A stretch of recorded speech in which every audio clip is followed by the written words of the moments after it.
Programa O D da Questão. Um oferecimento. Unikitchen. M2 Marmoraria. Piso Prime. Ateliê Ângela Guimarães. Hoje o tempo voa, amor, escorre por suas mãos.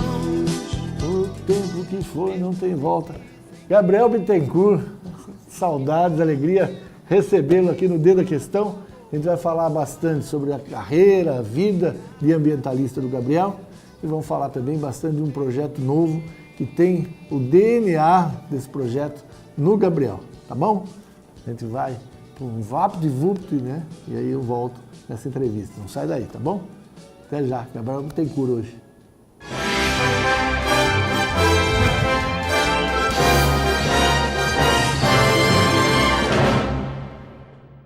O D da Questão, você já sabe, com Gabriel Bittencourt. Gabriel, bem-vindo ao D da Questão, uma alegria recebê-lo. Obrigado, Deda, obrigado pelo convite, a alegria é toda minha. Você tem uma história, né, que começa lá na década de 80, né, ela chega no auge na questão de Aramar, né, aí você tem 2, 3 mandatos de vereador, você quase foi para o segundo turno, né? Faltou pouco. Hoje você é funcionário da Secretaria Municipal de Meio Ambiente e é candidato a vereador? De jeito nenhum. Essa é uma pergunta que te fazem toda hora, né? Fazem. E agora, felizmente, assim, passou inclusive o momento de ser, porque não sou filiado a nenhum partido há 6 anos e teria que já ter me filiado para poder ser nessa eleição. Então não sou, estou tranquilo, cumpri meus 3 mandatos da melhor forma que poderia fazê-lo e então agora é outro momento. Tá certo. Vamos pensar um pouco, né, Gabriel, daquela Sorocaba,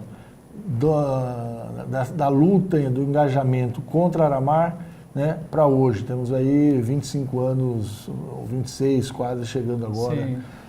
Explica um pouco que momento era aquele, que momento que a gente vive hoje. Olha, aquele momento no que se refere a Aramar especificamente, né, era um momento ainda que trazia a névoa da ditadura, né? Aramar apareceu num momento em que ela foi descoberta, não foi? Não se trouxe a público, não se trouxeram as informações publicamente no sentido de esclarecer. Houve a descoberta, se percebeu, soube, né, que ela poderia fazer parte de todo um complexo que estava sendo engendrado pelo ministro da Marinha, na época Maximiano da Fonseca, pensando na bomba atômica brasileira que ele defendia. Então, assim, havia toda essa névoa do ponto de vista de Aramar, da tecnologia nuclear. Isso assustou a população, evidentemente. O momento passou, hoje a gente vive em alguns campos um pouco mais de arejamento democrático. Existem portas e janelas para saber o que está sendo feito no campo nuclear. Nem tudo é aberto, muita coisa é secreta, não significa que seja sigilosa, secreta, não significa que seja escondida, não significa que seja clandestino, como já foi. Então, assim, são outros momentos.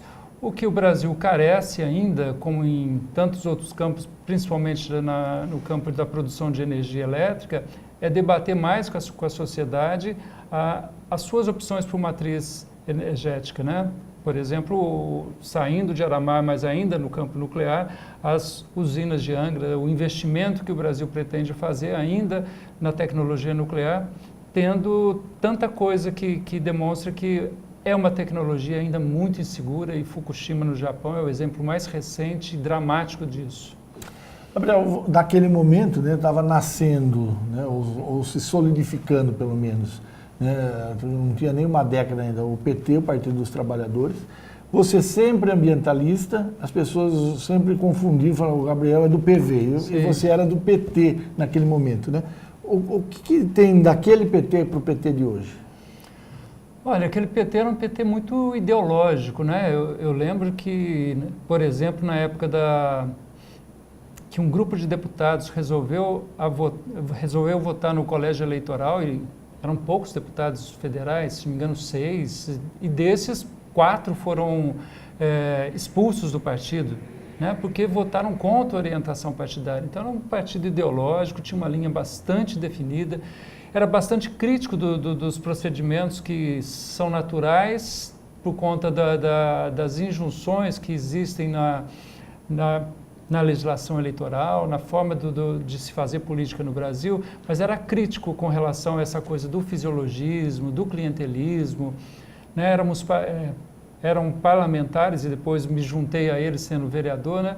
Que criticavam, por exemplo, na época do Fernando Henrique Cardoso, as alianças que se faziam com Antônio Carlos Magalhães, mas depois que subiu ao poder, e aí, Deda, eu acho assim que, fazer um parênteses, ou se faz uma profunda reforma política, talvez baseada até num processo de constituinte, com constituintes eleitos de forma independente dos deputados que estão aí, e muda tudo, ou qualquer partido que queira ascender ao poder e permanecer no poder, vai fazer as mesmas coisas, porque o jogo está aí posto, o jogo está aí montado há dezenas de anos, se não mais que isso. Então o PT, para chegar ao poder, junto com Zé Dirceu, Palocci e tantos outros que defendiam muito a linha pragmática do partido, o PT fez o que a gente sempre criticou que não deveria fazer, e para permanecer a mesma coisa, que não foi, no meu entender, novidade nenhuma no cenário político eleitoral do Brasil. Você acha que o que a gente vivenciou, né, nesse 17 de abril, no domingo, né, onde a Câmara aprova, né, o processo de continuidade do impeachment da presidente Dilma, você acha que esse é o momento, é o ápice, né, dessa, vamos dizer assim, regra de jogo tão estapafúrdia das eleições do Brasil, da condução do poder, da se chegada ao poder, da necessidade das alianças para se caminhar? Eu acho que esse dia ele coroou, né, no sentido de mostrar as entranhas desse processo todo, né? O quanto se faz, as composições que se fazem, se vê gente muito séria se unindo a bandidos, né? Bandidos mesmo, como Cunha, como Temer, com tantas denúncias, porque interessa no momento fazer aquilo lá. Então, o que eu vejo nesse momento, Odeda, é assim, os políticos têm uma disputa de poder muito localizada, mas os interesses maiores estão acima deles, né? Que passam inclusive por interesses internacionais no campo geopolítico, interesses econômicos das grandes petrolíferas que não conseguem a sua fatia no pré-sal, interesses das grandes corporações e até deles próprios, os interesses que tudo isso que vem acontecendo hoje no Brasil, de escancarar, né, as entranhas dessa relação incestuosa, antiética, que é a relação das corporações, com os políticos, tudo isso hoje não há mais interesse, que a partir do momento em que cai a Dilma, que cai a Lula, que sai o PT, não há interesse que isso continue. Até porque, como os números que se mostram de deputados envolvidos, se a gente for pela linha que muita gente séria advoga, sabe, assim, que puna-se o PT, mas puna-se o PSDB, mas puna-se PT e todo mundo, vai sobrar quem no Congresso? Sobra menos de um terço de pessoas que, pelo menos até o momento, não tem nenhum processo criminal sério contra ele. Então, acho que a gente está vivendo um momento muito delicado, um momento no qual acho que a sociedade tem que se aprofundar seriamente, sair um pouco da disputa de Palmeiras e Corinthians, de Fla-Flu, e olhar de longe e falar assim, o que a gente, como sociedade, tem que fazer para mudar de fato isso? Você sabe que uma coisa nesse 17 de abril me chocou, né? Eu tenho falado no Jornal de Ipanema há mais de anos, e aí foi o ápice, né? Eu estava na padaria Bela Paulista, na cidade de São Paulo, que é paralela à Avenida Paulista, e no momento, tinham lá 4, 5 aparelhos de televisão, todos na votação, no momento do voto do Jair Bolsonaro. Nossa. Naquele momento, a padaria inteira levantou e aplaudiu o Bolsonaro, o voto dele, né? Lembrando que no voto ele enaltece um torturador do regime militar, faz elogios ao Eduardo Cunha, de um cinismo sem tamanho, assim, claramente um ator para uma fatia do eleitorado, e é isso que eu queria te perguntar. Essa fatia do eleitorado, ela está saindo do armário, ela sempre existiu, ela está aumentando. Quem é esse brasileiro que está entusiasmado com uma figura como essa do Bolsonaro? Nossa, eu acho que tem um pouco daquilo que Humberto Eco falava, né? Que assim, Os idiotas sempre existiram e a internet deu-lhes voz, né? Então a gente tem visto muita gente que talvez não se manifesta, a gente não ouviria a manifestação dessas pessoas, e hoje a internet faz com que isso ganhe uma dimensão absurdamente alta. Então tem essa fatia. E tem uma fatia também que é a fatia do inimigo do meu inimigo é meu amigo. Então, assim, o Bolsonaro é o meu amigo porque é inimigo do PT, da Dilma.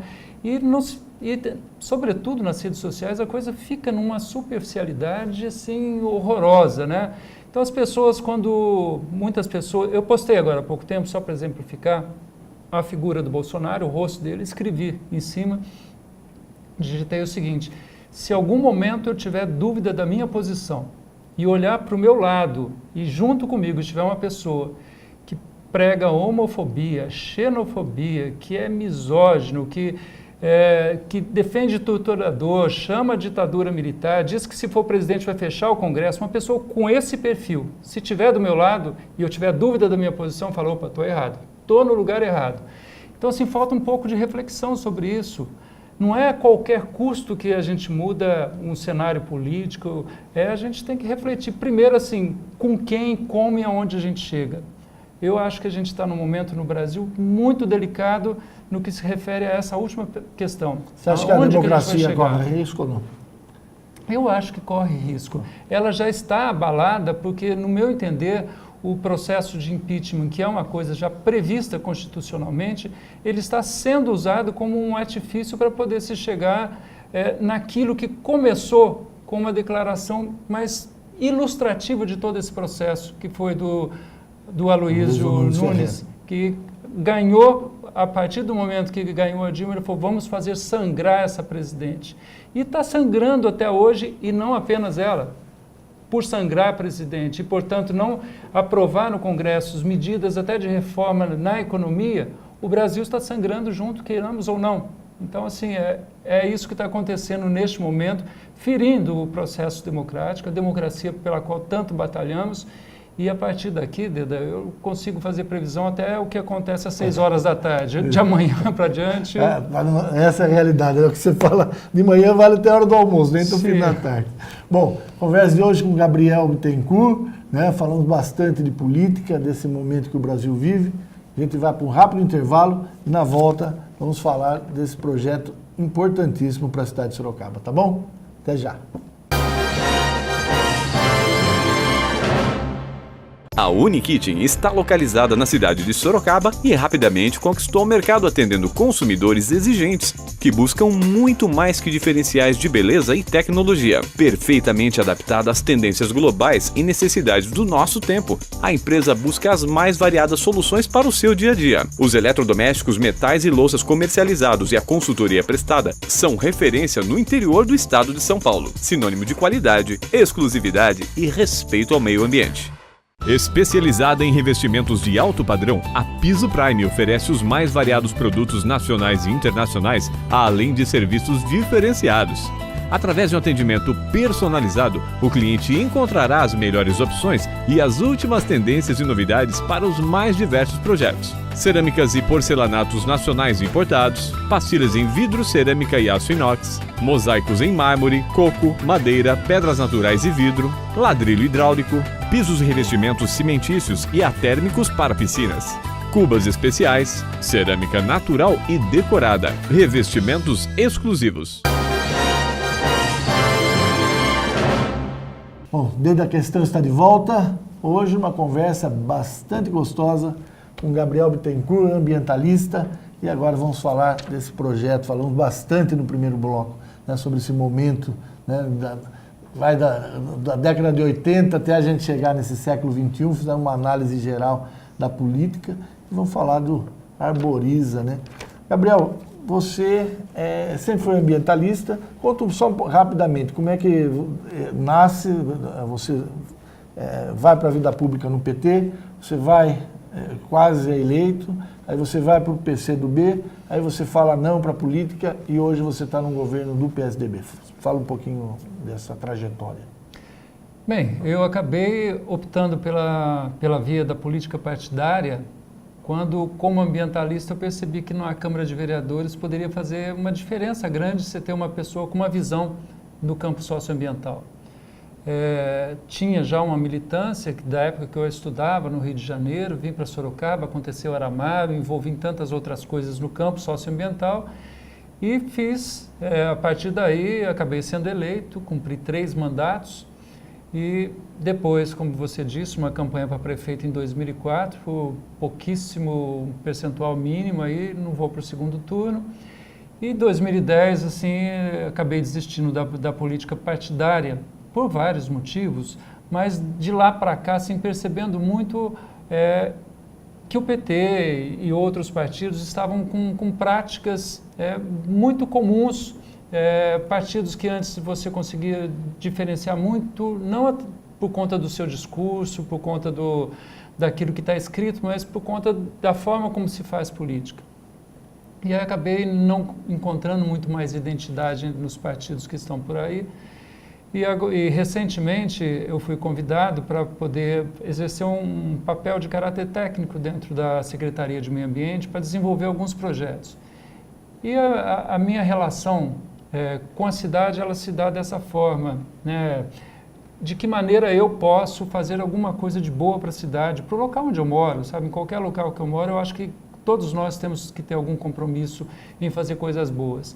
E vi nisso a oportunidade de desenvolver alguns projetos que fossem bons para a nossa cidade. E aceitei o convite por conta disso. Tá certo.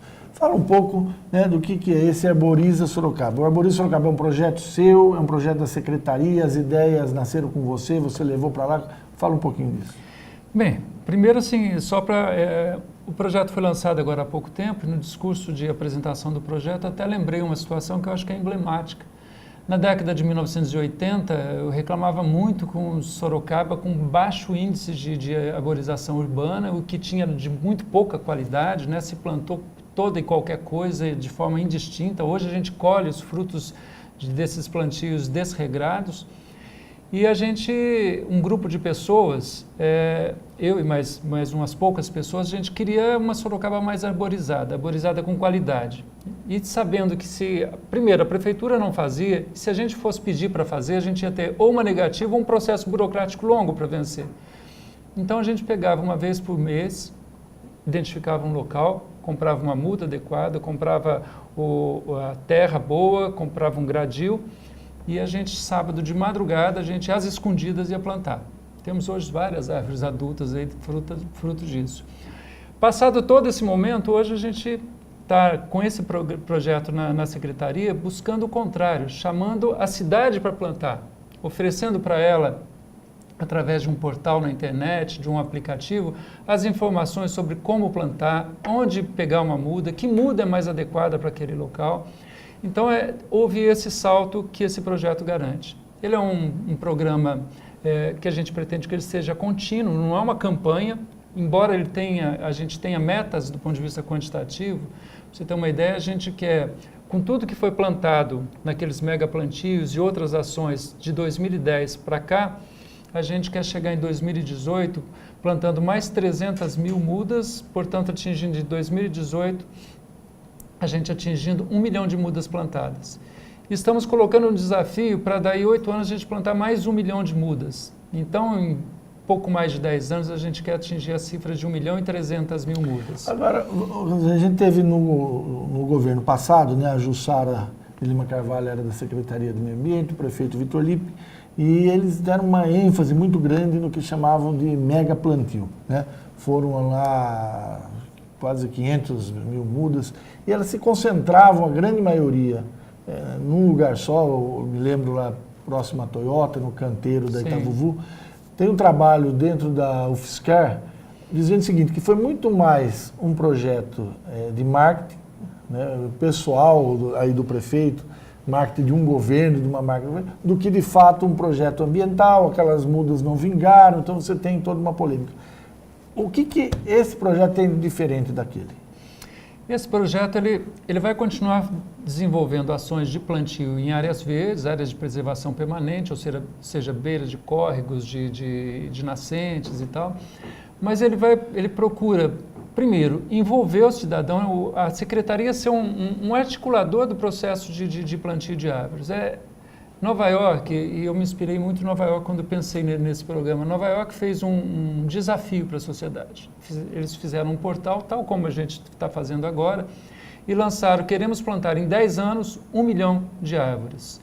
Eles conseguiram plantar esse 1 milhão em 8 anos, porque a sociedade se envolveu. As organizações todas da sociedade começaram a plantar, a cuidar, e é isso que a gente está querendo fazer. Primeiro, que seja um processo participativo, com plantios de muda com qualidade, essa participação articulada pela Secretaria do Meio Ambiente, evidentemente, nós queremos ir contando e verificando tudo o que está acontecendo, mas a gente quer também uma forte ênfase de plantio em calçadas. Pra você ter uma ideia, nesses últimos 10 anos, o que a gente tem de contabilizado de plantio de árvores em calçada, que é o local onde faz muita diferença no ambiente urbano, porque refresca no dia de calor, nos dias de mais frio retém o calor, então assim, dá uma amenizada na temperatura da cidade, entre outros benefícios, mas foram plantadas 30 árvores nesses últimos anos.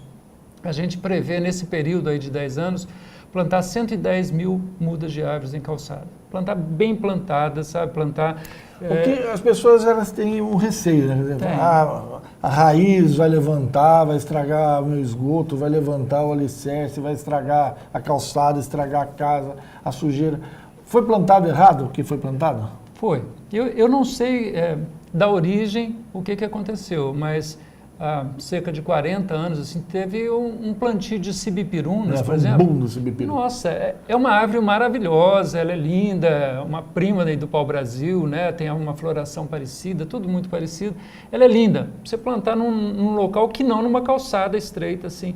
E se plantou na cidade inteira. E essa cibipiruna está provocando até hoje problemas em toda a cidade. A Secretaria de Meio Ambiente tem uma demanda por corte de árvores muito grande e eu acho que, sei lá, 80%, 90% é cibipiruna, porque foi mal plantada. Cibipiruna é uma bela árvore, tem uma função ambiental importante? Claro que tem, claro que é linda, mas não para você plantar numa calçada. O que você planta numa calçada?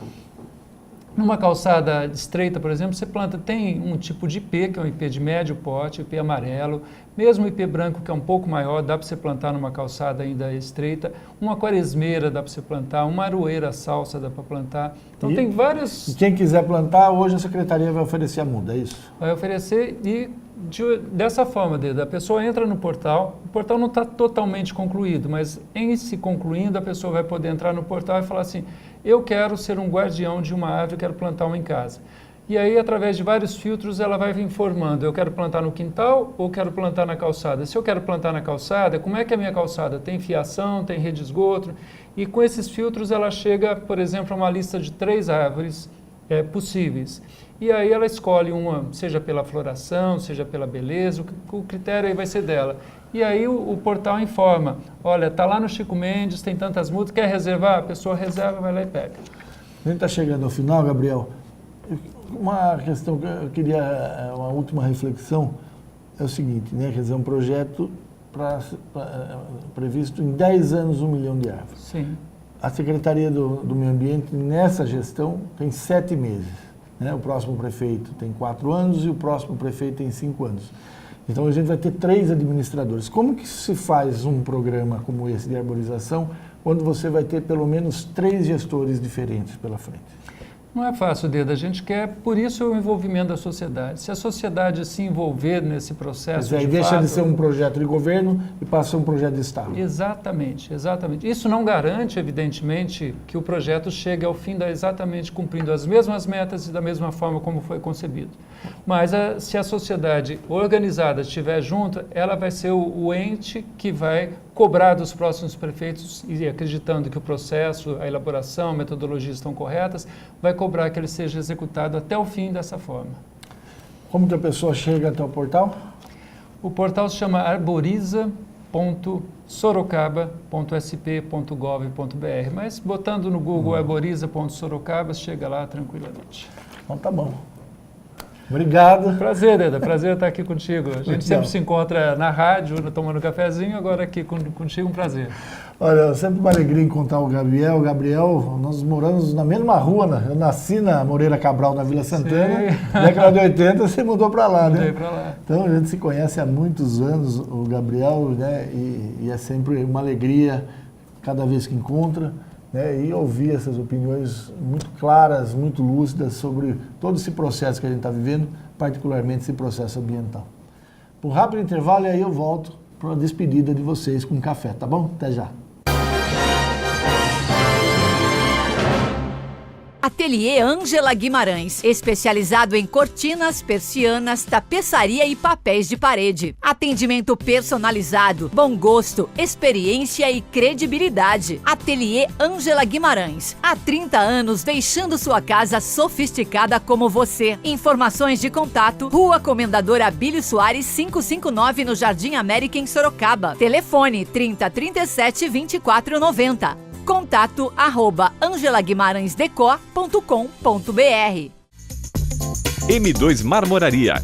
10 anos de compromisso com a beleza e a sofisticação. Rua Mário Tami, 52, Jardim Além Ponte. Próximo ao Extra Santa Rosália.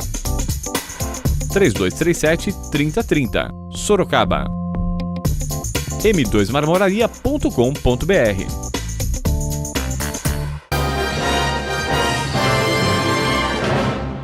Chegou a hora de ir embora, a hora do café. Fica transparente para você ver que é de verdade, tá bom?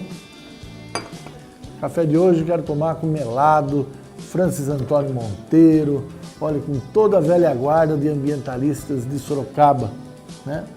Lutas árduas, né? Muita gente pode achar que o senhor perdeu, né? Perdeu para Aramar, perdeu para ocupação, né? Nas margens do rio.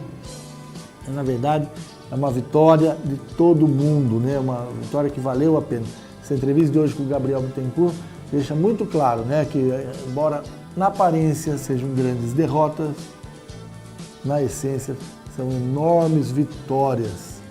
Parabéns ao Gabriel Bittencourt, né, que continua aí militando como ambientalista, agora sem partido político, sem ser candidato a nada, mas com um projeto muito bacana, Arboriza Sorocaba.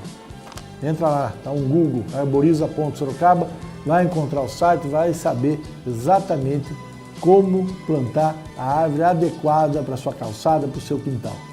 Tá bom? Tchau. O Dedo da Questão de hoje fica por aqui. Tchau.